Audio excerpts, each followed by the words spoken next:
இந்த வில்ல நீ நான் ஏற்றினால் நான் தோற்றவன் ஏற்றுக்கொள்கிறேன். உனக்கு அந்த டேலண்ட் இருக்குன்னு நீ காமிச்சிட்டேன்னா ஐ வில் மூவ் அவே. இந்த வில்ல உன்கிட்ட கொடுக்கணும். இந்த வில்ல நான் ஏற்றக்கூடிய பக்குவம் வல்லமை உனக்கு இருக்குன்னா என்ன அர்த்தம்?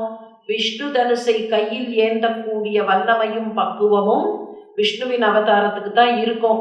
அதை பார்த்துட்டேன்னா உனக்கு ஆசீர்வாதம்னு சொல்லிட்டு நான் கிளம்புறேன், இந்தா பாருங்க. இது ஃபர்ஸ்ட் ஸ்டெப். இப்ப அடுத்தது ஒரு வேடிக்கை நடந்ததாங்க. கொடுத்துட்டார் வில்ல, இவர் கையில வாங்கிட்டார், நாணி ஏற்றிட்டார். அவர் ஆசீர்வாதம் பண்ண கையை தூக்கறச்சே ராமன் கிட்ட இருந்து ஒரு கேள்வி வந்தது. என்ன நாணயத்தை சொன்னீர்களா இல்லையா? இதுக்கு என்ன டார்கெட்? நான் அம்ப நான் ஏத்தியாச்சுன்னா அதுக்கு ஒரு இலக்கு இருக்கணுமா இல்லையா? நான் வெறும்னா இப்படி வேடிக்கை எல்லாம் பண்ண முடியாது. ஆயுதமாக இருந்தாலும் அதுக்கு மரியாதை உண்டு. நான் நாணேற்றி விட்டேன், இப்ப இதுக்கு என்ன இலக்கு? பரசுராமர் இப்படி நிமிர்ந்து வாயை திறக்கல. அவர் வாயை திறக்கிறதுக்கு முன்னால ராமன் கிட்ட இருந்து சாய்ஸ் வந்தது. மல்டிபிள் சாய்ஸ் கொடுக்குற மாதிரி ராமன் கொடுத்த choice. there are two things with you. எதை வைக்கிறீர்கள்னு சொல்லுங்கள். இந்த ரெண்டுத்துல எது உங்க சாய்ஸ்? அவ்வளவுதான் கேள்வி. உங்ககிட்ட பூமியில சஞ்சாரம் பண்ணக்கூடிய திறமை இருக்கிறது, உங்ககிட்ட தப்போ பலம் இருக்கு. இந்த ரெண்டு இருக்கு. இந்த ரெண்டுல ஏயா பியா, which is going to be the target? பூமியில் சஞ்சாரம் செய்யக்கூடிய திறமையை வைக்கிறீர்களா, உங்கள் தப்போபலத்தை வைக்கிறீர்களா? எது பெருசு இதுல? பூமியில் சஞ்சாரம் செய்கிற திறமை பெருசா, தப்போபலம் பெருசா? தப்போபலம் பெருசு. தப்போபலம் இருந்ததுன்னா இதை வாங்கிடலாம் இல்லையா? பரசுராமர் சொல்ற, பூமியில சஞ்சாரம் பண்ற திறமைய நான் கொடுக்க மாட்டேன். ஏன்னா அப்பதான் புனித கஷேத்திரங்களுக்கெல்லாம் போக முடியும்.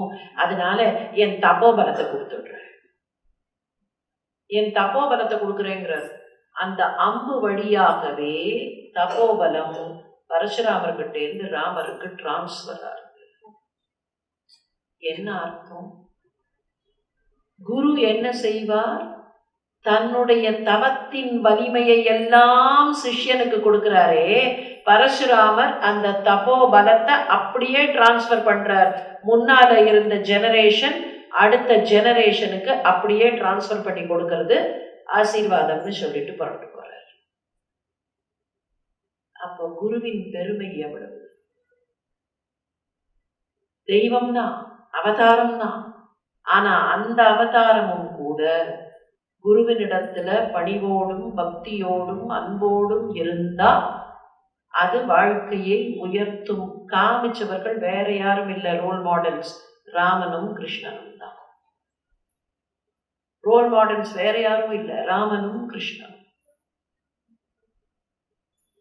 குரு கிட்ட நாம எப்படி நடந்துக்கணுங்கிறதுக்காக நமக்கு காட்டப்பட்ட கதைகள், காட்டப்பட்ட சரித்திரங்கள். இதெல்லாம் சாத்தியமா? குரு பண்ணுவாரா?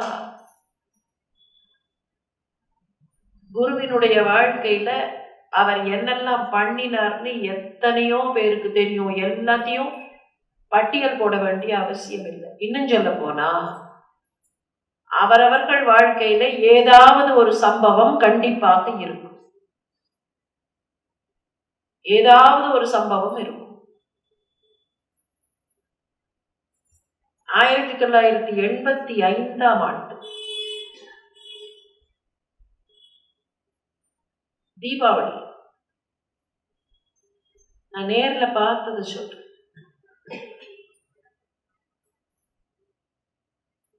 தீபாவளி அன்னைக்கு முந்தைய நாள் காஞ்சிபுரத்துக்கு போக வேண்டிய ஒரு வேலை வந்தது. அப்பாவும் அம்மாவும் என்ன சொன்னார்கள்? காஞ்சிபுரத்துக்கு போகலாம், நாங்களும் வரோம், எல்லாரும் போகலாம், தீபாவளியா இருக்கு, பெரியவாட தரிசனம் பண்ணிட்டு வரலாம். சரின்னு புறப்பட்டு போயாச்சு. முந்தின நாள் சாயங்காலம் போய் தரிசனம் பண்ணியாச்சு. அடுத்த நாள் கார்த்தால இருந்து தீபாவளி அன்னைக்கு நமஸ்காரம் பண்ணிட்டு வரலாம். காத்தால போனா அப்போ பெரிய பெரியவா அநேகமா மௌனம், ஏதாவது 1-2 வார்த்தை தான் பேசுவா. 1985 தான் அங்க அப்படியே உட்காந்துருக்கா. தீபாவளிங்கிறதுனால எல்லாரும் இந்த தீபாவளி மலர்லாம் இருக்குமா இல்லையா, அந்த மலரை தட்டுல கொண்டு வந்து நமஸ்காரம் பண்ணக்கூடியவர்கள். அந்த மாதிரி ஒரு 4-5 பேரு பட்டாசெல்லாம் கொண்டு வந்து நமஸ்காரம் பண்ணக்கூடியவர்கள். எல்லாரும் வந்து அப்படி நமஸ்காரம் பண்ணிட்டு இருக்கிறச்சே ஒரு சின்ன கியூ தான், நாட் மெனி பீப்புள், கொஞ்சம் பேர் நின்றுட்டு இருக்கிறச்சே வேத பாடசாலையிலேருந்து ஒரு பஞ்ச் ஆஃப் ஸ்டூடெண்ட்ஸ் வந்து நமஸ்காரம் பண்ணோன்னா பெரியவா ஏதோ ஒரு பர்டிகுலர் இடத்த சொல்லி இதை நீங்கள்லாம் சொல்லுங்கோ அப்படின்னு உடனே அந்த பிள்ளைகள் சொன்னார்கள். சொல்லிட்டு மறுபடியும் நமஸ்காரம் பண்ணோன்னா பக்கத்துல இருந்தவர் கேட்கிற, குழந்தைகளுக்கெல்லாம் பிரசாதம் கொடுக்கணும். கொடுக்கலாம் அப்படின்னு லேசா தலையாசிட்டு என்ன கொடுக்கலாம், இவர் வந்து பழத்தெல்லாம் எடுத்து கொடுக்குறாரு கையில, ஒரு பழமா ஒவ்வொருத்தருக்கா கொடுக்கலாம். மாட்டீர்கள் கையில அப்படி வாங்குறாரு அந்த பழத்தை, அப்படி பார்க்கிறார், அப்படியே வைக்கிறார், திருப்பி வாங்குறார், திருப்பி கையில வச்சு ஏதோ விளையாடுறார் சின்ன குழந்தை மாதிரி, அப்புறம் வச்சு விட்டுறாரு. இல்லை எனக்கு வேணும் எனக்கு வேணும்னு பெரியவா சொல்றது கொஞ்சம் வித்தியாசமா தெரியும். அதுக்கப்புறம் இந்த பக்கம் பட்டாசு தட்டு இருக்கு, அந்த பட்டாசு தட்டை இப்படி பிடிச்சு இழுத்து ஒரு பட்டாசா, அதுவும் வந்து கொஞ்சம் சரம் வச்சிருக்கு, அந்த சரத்தை எடுத்து இது எனக்கு வேணும் இது எனக்கு வேணும். ஒன்றும் புரியல. அவர் இந்த குழந்தைகள்லாம் காத்துட்டு இருக்கா, அவனுக்கு கொடுக்கணும் பிரசாதம், தயவு செஞ்சு சீக்கிரமா கொடுக்கணும் பெரியவா, சீக்கிரம் கொடுக்கணும் பெரியவா, எனக்கு வேணும்டா அப்படின்னு குழந்தைத்தனமாவே சொல்லிட்டு இருக்க. சரி பெரியவா வந்து பிரசாதம் கொடுக்கறதுக்கு சித்தமா இருந்த போல இருக்குன்னு நினைச்சிட்டு அந்த குழந்தைகள்லாம் அந்த பக்கமா போயிட்டு திருப்பியும் ஒரு தடவை வந்து நமஸ்காரம் பண்ணி உத்தரவு வாங்கிக்கிறதுக்கு இருக்கா, உத்தரவு கேட்கிறா, உத்தரவு வாங்கிக்கிறதுக்கு நிற்கிறான்னு சொல்லும் போது மறுபடியும் இப்படி எடுக்கிறார். ஒரு 4-5 பேருக்கு ஒருத்தருக்கு பழம், ஒருத்தருக்கு ஆப்பிள், ஒருத்தருக்கு வேற ஏதோ பழம், அதெல்லாம் கொடுத்துட்டு திடீர்னு ஒரு சரத்தை எடுத்து அதுல இருந்த ஒரு சிறுவனிடத்தில் அந்த சரத்தை கொடுக்கிறார். அந்த பட்டாசு சரம் பக்கத்துல நிக்கிறாரு. இவருக்கு என்ன தோன்றது, இந்த குழந்தைகள் போய் பட்டாசு போட முடியுமா, பிரசாதம் கொடுத்தா சாப்பிட முடியும், பழத்தை கொடுத்தா அந்த பட்டாசை போய் போட முடியுமா, சரத்தை போய் வேத பாடசாலையில போட முடியுமா, முடியாதேன்னு எதுக்கு அது பெரியவா அதுக்கப்புறம் ரெஸ்பாண்டே பண்ணல. அதுக்கு அந்த குழந்தைகள்லாம் புறப்பட்டுட்டார்கள். புறப்பட்டு அவர்கள் ஒரு 2 அடி போயிருக்க மாட்டார்கள். திருப்பி ஏதோ கையை காமிச்சு எதையோ சொல்லுகிறார். திருப்பி அவர்கள் சொல்லுகிறார்கள், யார் கையில் அந்த சரத்தை கொடுத்தாரோ அந்த இளைஞன் கண்ணிலிருந்து தார தாரையா தண்ணி கொட்டினார். முதல்ல புரியல யாருக்கும். கூட வந்திருந்த உபாத்தியாயர் இருக்காரா இல்லையா, அவர் சொன்னோன்னதான் விஷயம் புரிஞ்சுது. அந்த இளைஞனுக்கு குரல் உடைஞ்சு போய் குரல் வரல.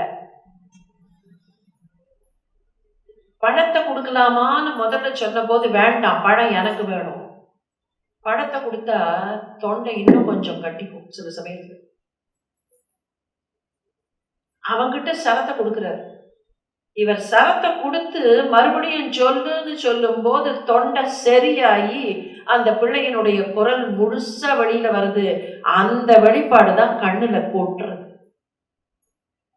இது அங்க நடந்த சம்பவம். 1985 தீபாவளி. அந்த பிள்ளை கேட்கல, வெளியில வாயை திறந்து கேட்கல, நமஸ்காரம் பண்றச்சே மனசுக்குள்ள இருந்திருக்கும். ஆனா உள்ளுக்குள்ள இருந்த அந்த நம்பிக்கைக்கும் அன்புக்கும் குரு எந்த அளவுக்கு உடனே அனுகிரகம் பண்றார்.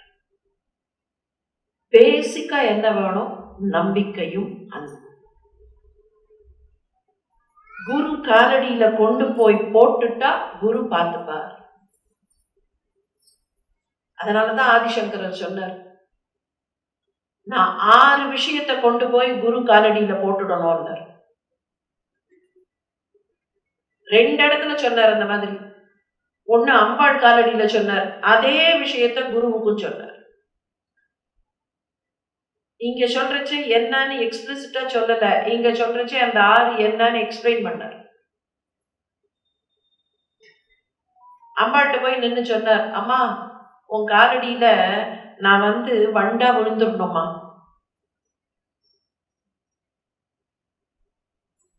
நிமஜ்ஜன், நான் என்னவா விழணும்?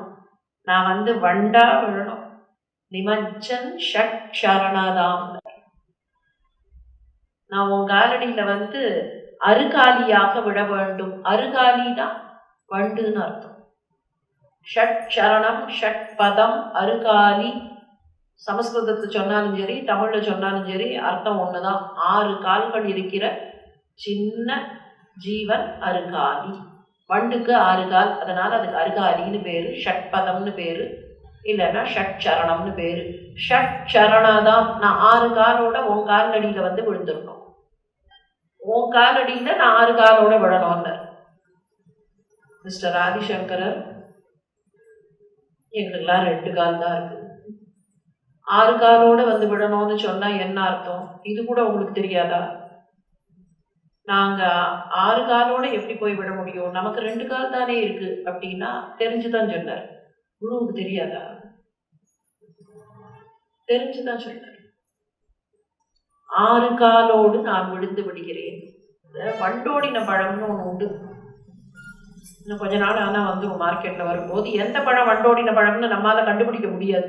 ரொம்ப விவரம் தெரிஞ்ச சில பேருக்கு மாத்திரம்தான் அதை நறுக்கினோன்னு சொல்லுவார்கள், இது வண்டோடின பழம்பார்கள். யூஸ்வலா வண்டோடின பழம் வெளியில எந்த தடயமும் தெரியாது, உள்ளுக்குள்ள கூட தெரியாது. நல்ல பழமா இருந்தா, நேச்சுரலா கனிய வச்சிருந்தா உள்ளுக்குள்ள கூட கண்டுபிடிக்க முடியாது. கொஞ்சம் பிரிமச்சூரா கனிய வச்சு வேற ஏதாவது ஆர்டிபிஷியல் மீன்ஸ்ல அதை படுக்க வச்சிருந்தா கண்டுபிடிக்கலாம், இல்லைன்னா கண்டுபிடிக்க முடியாது. உள்ளுக்குள்ள நறுக்கினா அந்த இடத்துல சின்னதா கொஞ்சம் சில சமயத்துல ஒரு பள்ளம் இருக்கும், இல்ல அது கூட இருக்காது, கருப்பு கருப்பா ஏதாவது 1-2 துளி தெரியும். என்ன நடக்கும்னா, வண்டு போய் மாம்பூல உட்காரும். மாம்பூவோட தேன் இருக்கே ரொம்ப சுவையானதுன்னு கணக்கு அந்த வண்டுக்கு. வண்டு போய் உட்காந்து அந்த தேனை குடிச்சிட்டு அப்படியே சொக்கி போய் அதுலயே உட்காந்துரும். ஒட்டிக்கும், எழுந்ததால பறக்க முடியாது. அந்த சுகத்துல உண்ட கிறக்கம் அப்படின்னு அது பாட்டுக்கு இருக்கும். இதுக்குள்ள என்ன ஆகும், அந்த பூ நல்ல முதிர்ச்சி அடைந்த பூவா இருந்தா மூடிடும். பூ மூடிடுதுன்னா வண்டு கெட்ஸ் காட் இன்சைட், அதால வெளியில வர முடியாது. பை த டைம் அது கொஞ்சம் அப்படி தலையை தூக்கறச்சே அதுக்கு காத்து வீத்து ஒன்றும் இருக்காது, அது உள்ளுக்குள்ள சிக்கி. நம்ம பாஷையில சொல்ல போனா அந்த வண்டு வில் டிஸ்இன்டகிரேட், அதால பிரீத் பண்ண முடியாது, டிஸ்இன்டகிரேட் ஆயிடும். டிஸ்இன்டகிரேட் ஆச்சுன்னா என்ன? கெமிக்கல் டிஸ்இன்டகிரேஷன் தானே. ஆஃப்டர் ஆல் அதுவும் கெமிக்கலா மாறும். அந்த கெமிக்கல் அப்படியே பழத்தோட சேர்ந்துரும். இதுவும் கெமிக்கல் மாலிக்யூல், அதுவும் கெமிக்கல் மாலிக்யூல், எல்லாம் ஒன்னா சேர்ந்துரும். இந்த வண்டுங்கிற அந்த உருப்படி தெரியாது, அதோட ரெக்கையோ அதோட காலோ எதுவும் தனியா தெரியாது. ஆச்சாரியர் என்ன கேட்டார் தெரியுமா? உன் காலடியில நான் ஷட் சரணமா விழுந்துடணும், என்னோட ஐடென்டிட்டி வண்டுன்னு ஒரு ஐடென்டிட்டி இருக்கே, அந்த ஐடென்டிட்டி மொத்தமா காணாம போயிடணும். நான் தனியா ஒரு ஐடென்டிட்டியா இருக்கக்கூடாது, உன்னோடு அப்படியே சேர்ந்து விட வேண்டும். துவைத்தம் இல்ல, அத்வைத்தமாக சேர்ந்து விட வேண்டும். சரி, இப்ப இன்னும் எங்க சந்தேகம் தீரலையே. வண்டா விழுந்துடணும்னா வண்டுக்கு அர்த்தம் புரியுது, ஆனா எங்களுக்கு 6 கால் இல்லையே. எங்களுக்கு 6 கால் இல்லையேன்னா அதுக்கு வேற ஒரு இடத்துல விளக்கம் சொன்னார். அம்பாள் காலடியில விடுறேன்னு சொன்னாரா இல்லையா? இப்போ விளக்கம் சொல்றச்சே சொல்றார், அம்பாள் காலடியில இல்ல, நான் எங்க விடுவேன் தெரியுமா? குரு சரணாம்பூச்ச நிர்பர பக்தக. நான் என்னவா விடுவேன்? நான் 6 காலோட விடுவேன். சேந்திரிய மானச நியமாத்யேவம் திரக்ஷசி நிஜ ஹிருதயஸ்தம் தேவம். ச இந்திரியமானச நியமா ஏவம். 5 இந்திரியங்கள் இருக்கே, அந்த இந்திரியமும் உள்ளுக்குள்ள மனசுன்னு ஒண்ணு இருக்கே, அப்ப 5ம் 1ம் சேர்ந்தா 6 கிடைக்கிறதா இல்லையா? இந்த 6 காலோட நான் போய் என்னோட குருவோட சரணத்துல விழுந்துட்டேன்னு சொன்னா எனக்கு என்ன கிடைக்கும்? நிஜ ஹிருதயஸ்தம் தேவம் திரக்ஷசி. உள்ளுக்குள்ள இருக்கே, என்னோட ஹிருதயத்துல தெய்வம் உட்கார்ந்துட்டு இருக்கேன், அந்த தெய்வத்தை நான் அப்படியே கண்ணார காண்பேன். இப்ப புரியறதா? குரு காமிச்சார், நான் மேல சொல்ல வேண்டிய இடத்துல சொல்லிட்டேன். சேந்திரியமானச நியமாத்யேவம். இந்த 5 புலன்களையும் என்னோட மனசையும் 6 கால், மனுஷனுக்கு 6 காலுங்கிறதே அதுதான். மனிதர்களுடைய கால்கள் புலன்களும் மனசும் தான். இந்த 2 காலால நடக்கிறோங்கிறது இல்ல கணக்கு. இந்த 6ம் சரியா இல்லைன்னா நடை சரியில்லைப்பார்கள். நடைங்கிற வார்த்தையை பயன்படுத்துறோமே, எதுக்கு நடை? நடை is not for what we walk, the physical walk இல்ல. நடை is only for the character. இந்த 6ஐயும் கொண்டு போய் நான் குருவோட காலடியில போட்டுட்டேன்னா, குரு மாத்திரம் கண்ணுக்கு தெரிய மாட்டார், குருவே தெய்வமாகவும் தெரிவார். அதனாலதான் குருவருளும் திருவருளும் ஒன்று, தெளிவு குருவின் திருமேனி காண்ட. குரு கிட்ட இருக்கக்கூடிய பக்தி, குரு மீது வைக்கக்கூடிய நம்பிக்கை, முழுமையான நம்பிக்கை. குரு என்ன பண்ணுவார்? என் குரு பார்த்துப்பார். He knows. குருவுக்கு தெரியும். பகவான் மேல வைக்கிற நம்பிக்கையும் குருவின் மேல வைக்கிற நம்பிக்கையும் பரிபூர்ணமா இருந்தா எதை நடத்த வேண்டுமோ அதை நடத்தி கொடுப்பார்.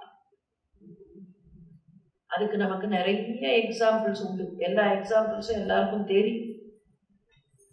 குரு கூப்பிட்ட உடனே ஆத்துக்கு அந்த பக்கத்துல இருந்து ஒருத்தர் நடந்து வந்தாரா இல்லையா? அவரோட பேரே அப்படி மாறி போச்சே, பத்மபாதர். குரு கூப்பிட்ட உடனே அது வரைக்கும் இவரால பாடம் கேட்டுக்கொள்ள முடியாது அப்படின்னு நினைச்ச அந்த ஆனந்தகிரியால சங்கர தேசிகமே சரணம்னு பாட முடிஞ்சுதா இல்லையா? எடுத்த எடுப்புல அதுல என்ன சொன்னார்? முதல் வரியில என்ன சொல்றார் அந்த ஆனந்தகிரி? குரு யாருங்கிறத அந்த இடத்துலயே அடையாளம் காமிச்சார். விதித்த அகில சாஸ்திர சுதா ஜலத்தே. நீ என்ன தெரியுமா? குரு யாரு தெரியுமா? இந்த அகிலத்துல இருக்கிற அத்தனை சாஸ்திரங்களுடைய பார்க்கடலே நீதானே. பார்க்கடல்ல இருந்து அமுதம் வந்ததும்பார்கள். பார்க்கடலை கடைஞ்சார்கள், தேவர்களும் அசுரர்களும் நின்று கடைஞ்சார்கள், நடுவுல இருந்து அமுதம் கிடைச்சது. அமுதத்தை தன்வந்திரி எடுத்துட்டு வந்தா, விதவிதமா கதை உண்டு. இங்க தோட்டக்கர் சொன்னார், இந்த குரு என்ன தெரியுமா? குரு தான் பார்க்கடல். அந்த பார்க்கடல்ல இருந்துதான் அமுதம் கிடைக்கணும். அமுதம் வேணும்னு சொன்னா வேற எங்கேயோ பார்க்கடலுக்கு தேடின்னு போக வேண்டாம், குருவோட காலடியில போய் விழுந்துட்டா அந்த குரு கிட்டேந்து அமுதம் கிடைத்து விடும். இன்னொருத்தர் இருந்தார், ஒரு சின்ன கிராமத்துல பிறந்தவர். அவருடைய குரு 2 பெண் குழந்தைகளுக்கு தந்தை. குருவினுடைய மனைவி இந்த குழந்தைகள் சின்ன குழந்தைகளாக இருந்த போது காலமானாள். ரொம்ப சின்ன குழந்தைகளாக இருந்த போது காலமானாள். சிஷ்யர் பார்த்தார். அந்த காலத்துல குரு கிட்ட வாசம் பண்ணும்போது குருவோட வீட்டுல இருந்து எல்லா பணிவிடையும் பண்ணுவார்கள். குரு வாசத்துல இவர் பார்த்தார், இந்த சிஷ்யர் வீட்டுக்கு உரியவளாக இருக்கக்கூடிய அந்த பெண் காலமானாள். வீட்டுல யார் வீட்டை பராமரிப்பார்கள்? இவர் தானே அந்த வேலையை எடுத்துட்டார். கிட்டத்தட்ட 10 வருஷம் அந்த வீட்டை மொத்தமா பராமரிச்சு, வீட்டுக்கு என்னென்ன வேணுமோ வீட்டுல சமையல் பண்றதுலேருந்து எல்லாம் பண்ணி அந்த குழந்தைகளை வளர்த்து அந்த குழந்தைகளை நீராட்டி சின்ன குழந்தைகள், 2 வயசோ 1.5 வயசுலயோ அந்த தாய் இறந்து போன நிலையில இருந்த குழந்தைகள். அந்த குழந்தைகளை படிப்படியா பக்குவமா வளர்த்தார். 2 குழந்தைக்கும் ஒரு 10 வயசு இருக்கிற ஸ்டேஜ்ல ஒரு சம்பவம் நடந்தது. தினம் ஆத்தங்கரைக்கு அழைச்சிட்டு போவார். சுத்து வட்டாரத்துல என்னென்ன வேணுமோ அதெல்லாம் கூட்டிட்டு போய் காமிச்சு அந்த குழந்தைகளுக்கு என்ன வேணுமோ இவர் தான் பார்த்துப்பார்.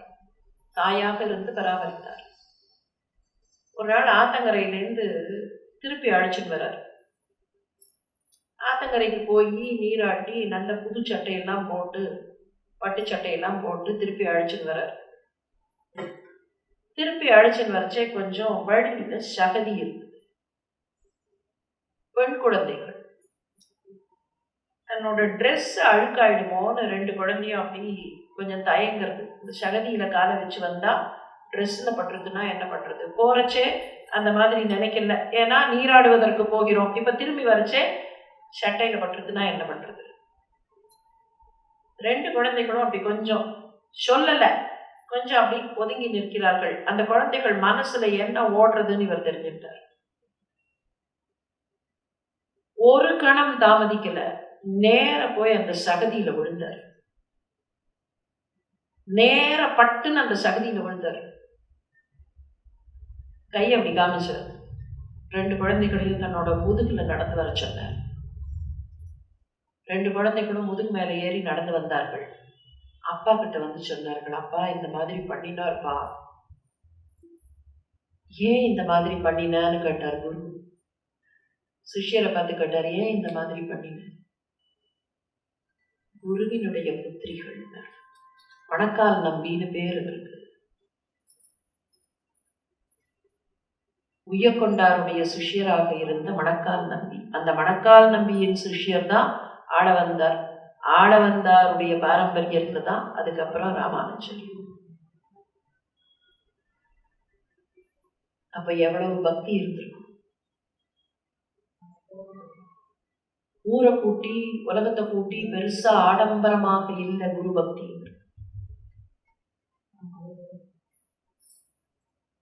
இன்னைக்கு நாம என்ன நினைக்கிறோம், இதெல்லாம் சில சமயங்கள்ல குருவோடைய வீட்டுல போய் பணிவிடை பண்றது, குருவுக்கு செய்யறது, இதெல்லாம் இம்பிஞ்சிங் ஆன் இண்டிவிஜுவல் ரைட்ஸ் அப்படின்னு நினைக்கிறோம்.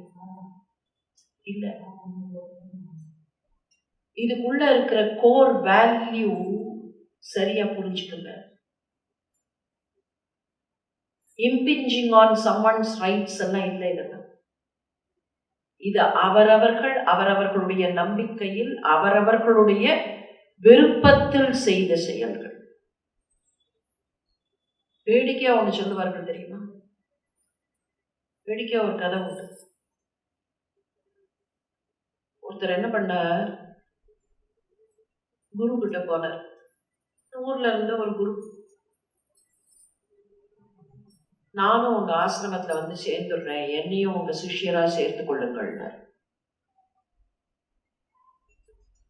இப்படி பார்த்தார். ஏன்பா, என்னப்பா கஷ்டம் உனக்கு வாழ்க்கையில? சொன்னார், இல்ல எனக்கு லௌகீகம் சலிச்சு போச்சு, இன்னும் நான் உங்ககிட்ட சேர்த்து விடுறேன். சரி, இது குருகுலம் உனக்கு தெரியுமா? உள்ளுக்குள்ள குரு பத்தினி இருக்கா, இங்க ஒரு 45 பசங்க இருக்காங்க, நீயும் 46ஆவது சேர்ந்துக்கோ. ஆனா இங்க சில சிஸ்டம்லாம் இருக்கு. வேலை அன்னன்னைக்கு காத்தால பகிர்ந்து கொடுக்கப்படும். எல்லா வேலையும் சிஷ்யர்கள் தான் பண்ணணும். அதனால பகிர்ந்து கொடுப்போம். ஒவ்வொருத்தர் அவரவர்களுக்கு என்ன வேலைன்னு கொடுத்துட்டா அவரவர்கள் போய் பண்ணணும். அதுக்கப்புறம் பாடம் நடக்கும். அதனால காத்தால முதல்ல எல்லாரும் 5 மணிக்கு வருவார்கள். வந்த உடனே அவரவர்களுக்கு வேலையெல்லாம் அலாட் ஆயிடும். நீ இன்னைக்கு சேர்ந்திருக்க, நாளைக்கு காத்தால எல்லாருக்கும் அலாட் பண்ணும்போது உனக்கும் அலாட் பண்ணப்படும். இன்னைக்கு போய் தங்கு. எல்லா சிஷ்யர்களும் எங்க இருந்தார்களோ இந்த பையனும் போய் அங்க சேர்ந்துட்டான். அடுத்த நாள் காத்தால புது வேகம் ஒன்று இருக்குமா இல்லையா, நான் இன்னைக்கு பர்ஃபெக்டா பண்ண போறேன் அப்படின்னு நின்னான். மற்றவர்களும் நின்னார்கள். இவன் ஜூனியர் மோஸ்ட், நேற்றுக்கு தான் சேர்ந்திருக்கான். அதனால சீனியர்ஸுக்கெல்லாம் முதல்ல அலாட் ஆச்சு. உனக்கு இது தெரியும், ஏன்னா சில விஷயங்கள்லாம் எக்ஸ்பீரியன்ஸ்டா இருந்தா தான் பண்ண முடியும். சில காரியங்கள் எல்லாம் எல்லாத்தையும் நம்பி எல்லாருக்கிட்டையும் விட முடியாது. எல்லாருக்கும் அலாட்மெண்ட்லாம் முடிஞ்சுது. இவன் என்ன, ஓ நீ நிக்கிறியா, புதுசா வந்திருக்க, இத்தனை நாள் நீ கிடையாது கணக்குல, மற்றவர்கள் தான் 45 பேருக்கு என்னென்னங்கிறது இத்தனை நாளைக்கு போர்ட்ஃபோலியோ போட்டு அலாட் பண்ணி பழக்கம். 46th is a new person today. நீ உள்ள போய் குரு பத்னி கிட்ட ஏதாவது வேலை இருக்கான்னு கேளு. குரு பத்னி சொன்னா, ஆமாப்பா இருக்கு, சிஷ்யர்கள்லாம் போட்ட துணி எல்லாம் இருக்கு, இந்த துணி எல்லாம் துவைச்சு வைக்கணும். வழக்கமா வேற யாரும் இல்லைங்கும் போது அந்த அம்மாவே துவைப்பார்கள். இன்னைக்கு நீ இருக்கியே, இந்த துணி எல்லாம் தோய். தலையில கை வச்சு நோக்காதுட்டான். இவன் என்னத்துக்காக இங்க வந்திருந்தான்னா, வீட்டுல இவன் அம்மா சொல்லி இருந்தாள், ஏய் தம்பியோட துணியெல்லாம் இருக்குடா, நீயும் தம்பியும் போட்ட துணி எல்லாம் இருக்குடா, ஒரு நாளைக்கு கொஞ்சம் எனக்கு முடியல துவைச்சு கொடுறான்னு கேட்டிருந்தா. அது என்ன துணி துவைக்க சொல்றது, நான் இந்த லௌகிக்கத்தை விட்டே பறந்து போகிறேன் அப்படின்னு போனான். கடைசியில அங்க என்னாச்சு, வீட்லயாவது இவனோட துணியும் தம்பியோட துணியும் மட்டும்தான், அங்க 46 பேரோட துணியும் இருக்கு. shirking responsibilities and running away இல்ல. குரு கிட்ட போய் பாடம் கேட்கிறேன்னு சொல்றதோ, இல்ல குருகுலத்துல போய் சேர்ந்துக்கிறேன்னு சொல்றதோ, இல்ல சந்நியாசம் வாங்கிக்கிறேன்னு சொல்றதோ is not shirking responsibilities.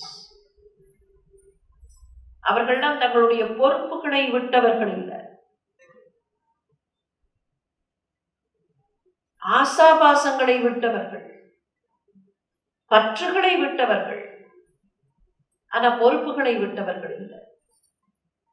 குருகுலத்துக்கு போறேங்கிறது, குரு கிட்ட போறேங்கிறது பொறுப்பை விடுறது இல்லை. நாம இன்னைக்கு அந்த குருகுலம் குரு சிஷ்ய பாரம்பரியம்ங்கிறதுக்கே சரியான பெர்ஸ்பெக்டிவ் கிடைக்காம இன்னைக்கு இருக்கக்கூடிய பல விஷயங்களை அது மேல கொண்டு போய் சூப்பர் இம்போஸ் பண்ணி இட்ஸ் இம்பிஞ்சிங் ஆன் ஹியூமன் ரைட்ஸ் அப்படிங்கிற மாதிரி சொல்ல ஆரம்பிக்கும்.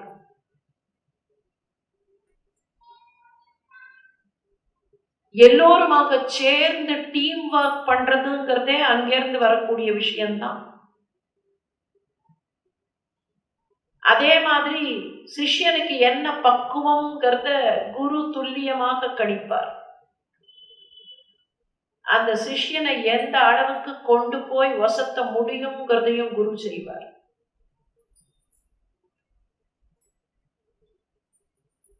குரு மேல நம்பிக்கை இருந்தால், குரு மேல பக்தி இருந்தால் எதுவும் சாத்தியமாகும், எதுவும் சாத்தியமாகும். சமீப காலத்துல அதுக்கான இன்னொரு எக்ஸாம்பிள், அபார்ட் ஃப்ரம் தி ஆச்சாரிய பாரம்பரியங்கள், அதுக்கான இன்னொரு எக்ஸாம்பிள் ராமகிருஷ்ண பரமஹம்சரும் விவேகானந்தரும். அங்க குருவையே சிஷ்யர் தேர்ந்தெடுத்தார். ஒவ்வொரு குருவா போய் தேடி பார்த்தார். எல்லா குருக்கிட்டையும் போய் ஒரு கேள்வி கேட்பார், தெய்வத்தை பார்த்திருக்கிறீர்களா? எந்த குருவும் பார்த்திருக்கேன்னு சொல்லல. காடி கோவில்ல இருந்தவர் மாத்திரம் சொன்னார் பார்த்திருக்கேன். உடனே அடுத்த கேள்வி கேட்டார், எனக்கு காட்டுவீர்களா? காட்டுவேன். ஒரு கணம் கூட தாமதிக்கல, காட்டுவேன் காட்டுவேன்னு சொல்லிட்டு கூடவே அடுத்தது வந்தது, பார்ப்பதும் பார்க்காததும் உன் கையில். நான் காட்டுவேன், தெய்வத்தை காட்டுவேன், பார்க்கறதுக்கான கண் உன்னுடைய கண்ணாக இருக்க வேண்டும். ஆனால் அந்த பக்குவத்தையும் யார் கொடுப்பார்கள்னா, பார்க்கக்கூடிய கண்ணாக மாற்றுகிற பக்குவத்தையும் யார் கொடுப்பார்கள்? அந்த குரு கொடுப்பார். அதனாலதான் அது வரைக்கும் சொல்லப்படுகிற பாடத்தை எல்லாம் ஏற்கக்கூடிய திறன் இல்லாமல் இருந்த ஆனந்தகிரிய அந்த ஒரே கணத்துல சர்வசாஸ்திரமும் கொண்டவராக மாற்றினார். அவர் மாற்றினார்ங்கிறதுக்கு அடையாளம் அவர் எடுத்த ஃபர்ஸ்ட் லைன், அகில சாஸ்திர சுதா ஜலதே. அதுக்கப்புறம் பின்னால வர லைன் எல்லாம் இருக்கட்டும், அந்த ஒரு லைன்ல எல்லா விஷயமும் அடங்கி போச்சு. எனக்கு பார்க்கடலாகவும் அந்த பார்க்கடல் அமுதமாகவும் என்னுடைய குரு இருக்கார்னு சொல்றதை விட வேற என்ன வரும்? பெரியோர்களே, குரு பக்திங்கிறது கடவுள் மேல வைக்கிற பக்தி.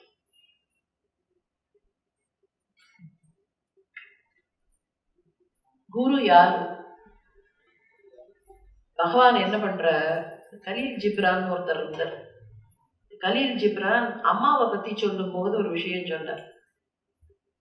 பகவான் என்ன பண்ற, தானே எல்லா இடத்துலயும் போய் எல்லா குழந்தையும் வளர்க்க முடியலங்கிறதுக்காக அந்தந்த குழந்தைகளுக்கு தாயின்னு ஒருத்தி அனுப்பி வைக்கிற, அது தெய்வம் தானாக்கும்னர். கலீல் ஜிப்ரான் சொன்ன இதை கொஞ்சம் மாற்றிக்கொள்ளலாம். நம்ம பகவான் ஒருத்தரை சொல்றோமா இல்லையா, அந்த பரம்பொருள் தானே எல்லா இடத்துலையும் வந்து தன்னுடைய பக்தர்களை வளர்த்த முடியாதுன்னு நினைக்கும் போது குருங்கிற ஒரு போர்வையை போர்த்தி கொண்டு சிஷ்யர்கள் பக்கத்துல வந்து நிற்கிறது. இந்த குருவும் பகவானும் வேறு வேறு இல்லை.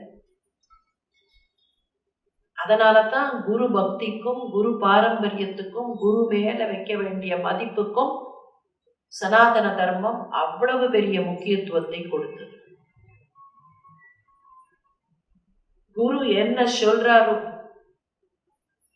அதை கேட்டு நடந்தால் எது வேண்டுமானாலும் சாத்தியமாகும். ஒருத்தருக்கு ரொம்ப ஆசை இருந்தது, தனக்கு பஞ்சாட்சரத்தை ஒரு குரு வந்து உபதேசம் பண்ண மாட்டாரா? மனசுக்குள்ள ஆசை இருந்தது, பஞ்சாட்சர மந்திரத்தை, நமச்சிவாய மந்திரத்தை யாராவது ஒரு குரு வந்து தனக்கு உபதேசம் பண்ண மாட்டாரான்னு ஆசை. அந்த ஆசையை வெளியில சொல்லல. அவர் ஒரு மன்னனுக்கு அமைச்சராக இருந்தார். ஒரு நாளைக்கு மன்னன் கூப்பிட்டான், மேற்கு கரையில நிறைய குதிரையெல்லாம் வந்து இறங்கி இருக்குன்னு கேள்விப்படுறேன், போய் குதிரைகளை கொஞ்சம் பார்த்து வாங்கி கொண்டு வாருங்கள்னா. கஜானாலேருந்து கருவூலத்திலேருந்து எவ்வளவு பணம் எடுத்துன்னு போகணும்னு சொன்னா கருவூலத்திலேருந்து பணத்தை எடுத்துக்கொண்டார், ஆட்களையும் அழைத்து கொண்டார். வாத ஊரராக இருந்தவர் புறப்பட்டார். போற வழியில திருப்பெருந்துறைங்கிற ஊர் வந்தது. திருப்பெருந்துறையில ஸ்டாப் பண்ணணும்னா அவருக்கு மனசுல இல்ல. திருப்பெருந்துறை எல்லைக்கு போகும்போதே ஏதோ ஒண்ணு ஈர்த்தது. ஏதோ ஒன்று ஈர்க்கிறதேன்னு என்னன்னு புரியலையே, எங்க ஏதோ சம்திங் இஸ் புல்லிங் மீ போனார். எங்க அந்த ஈர்ப்பு இருக்குன்னு போனார். பார்த்தா குரு உக்காந்துட்டு இருந்தார். குருந்த மரத்தடியில வந்து அந்த குரு உக்காந்துட்டு இருந்தார். நமச்சிவாய வாழ்க, நாதன் தாழ் வாழ்க, இமைப்பொழுதும் என்னெஞ்சில் நீங்காதான் தாழ் வாழ்க, கோகழி ஆண்ட குரு மணி தன் தாழ் வாழ்க. கோகழிங்கிறது ஆவுடையார் கோயிலுக்கான பெயர், திருப்பெருந்துறைக்கான பெயர். கோகழியில வந்து எனக்காக குருவாக காட்சி கொடுத்தாரேனா, இவர் மனசுல இருந்த ஆசை நமச்சிவாய மந்திரத்திற்கு உபதேசம் செய்ய ஒரு குரு வரமாட்டாரா, கிடைக்க மாட்டாரான்னு மனசுல இருந்த ஆசை சாக்ஷாத் பரம்பொருள் குருவா இறங்கி வந்தார். அதே பரம்பொருள் தான் அருணகிரிநாதருக்கு முருகனாக குருவாக வந்து நின்றார். அதே முருகன் தான் முத்துசாமி தீட்சிதருக்கு குருவாக வந்து மனசுக்குள்ளேந்து குரு குகன்னு சொல்லி கொடுத்தார். தெய்வமும் குருவும் வெவ்வேறு இல்லை. அதனாலதான் குருவருள் திருவருளை தரும், திருவருள் குருவருளை தரும்னார்கள். பகவான்கிட்ட எவ்வளவு பக்தி அப்படின்னு நினைக்கிறோமோ அதே அளவுக்கு பக்தி நமக்கு குருவினிடத்திலேயும் இருக்க வேண்டும்.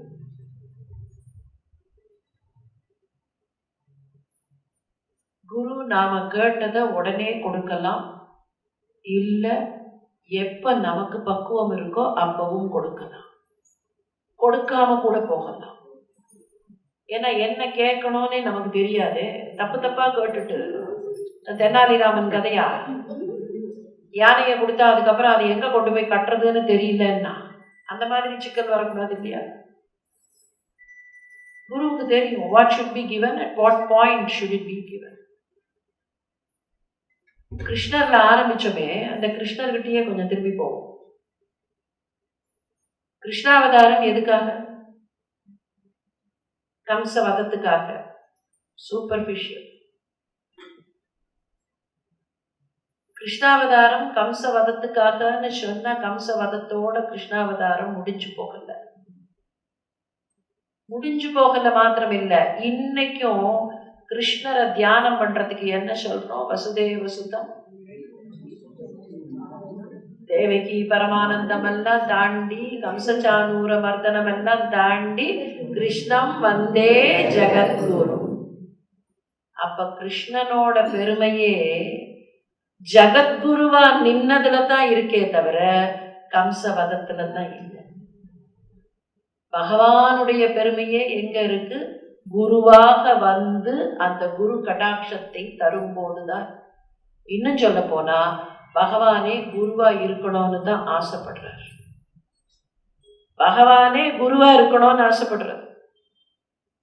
கிருஷ்ணன் குருக்ஷேத்திர போர்க்களத்துல கீதோபதேசம் பண்ணின மாதிரி ராமன் சபரிக்கு உபதேசம் பண்றார். அப்ப பகவானுக்கே என்ன ஆசை? எங்கேயோ உட்காந்துட்டு பகவான் அப்படின்னு சொல்லி மேல எங்கேயோ ஒரு லோகத்துல உட்கார்ந்து இருக்கிறதுல பகவானுக்கு ஆசை இல்லை. பகவானுக்கு ஆசையே நமக்கு நடுவுல குருவாக வந்து சஞ்சாரம் செய்ய வேண்டும்ங்கிறது தான்.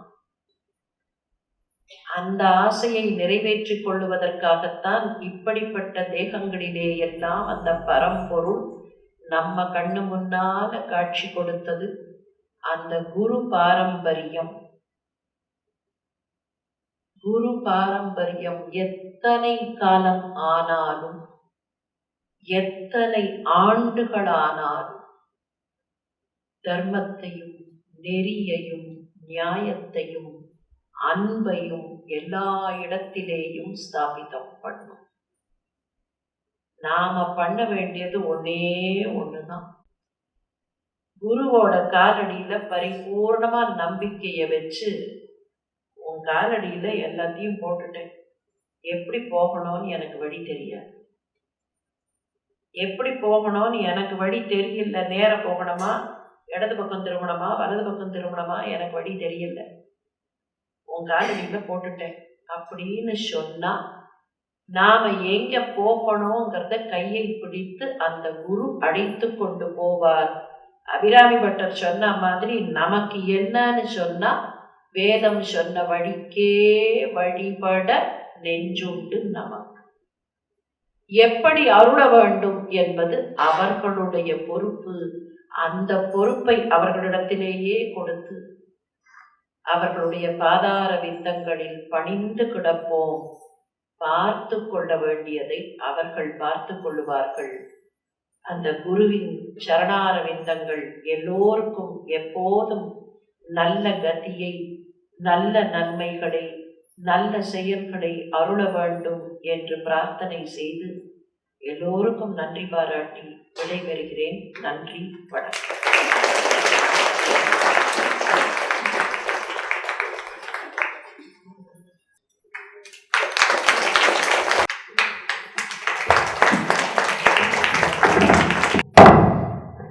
எல்லாரும் சம்பிரதாயமாக சில வார்த்தைகள் சொல்லுவாங்க. அதே மாதிரி ஏதாவது சொல்லி இந்த லகரியிலேருந்து எல்லாரையும் வெளியில் கொண்டு வந்துடக்கூடாதுங்கிறதுக்காக நான் ஒன்றும் சொல்லாமல் இருக்கேன். ஏன்னா அந்த லகரி அப்படியே மண்டையில் அப்படியே உட்காந்துட்டு இருக்கு. எனக்கு எப்படி உட்காந்துட்டு இருக்கோ அது மாதிரி எல்லாருக்கும் இருக்குங்கிறது எனக்கு தெரியும். அதனால் இந்த சம்பிரதாயமாக சொல்லக்கூடிய வார்த்தைகள் எதுவும் சொல்லாமல் இதே மாதிரியான ஒரு அனுபவத்தை சார் நமக்கு அடிக்கடி கொடுக்கணும்னு பிரார்த்தனை பண்ணிக்கிறேன்.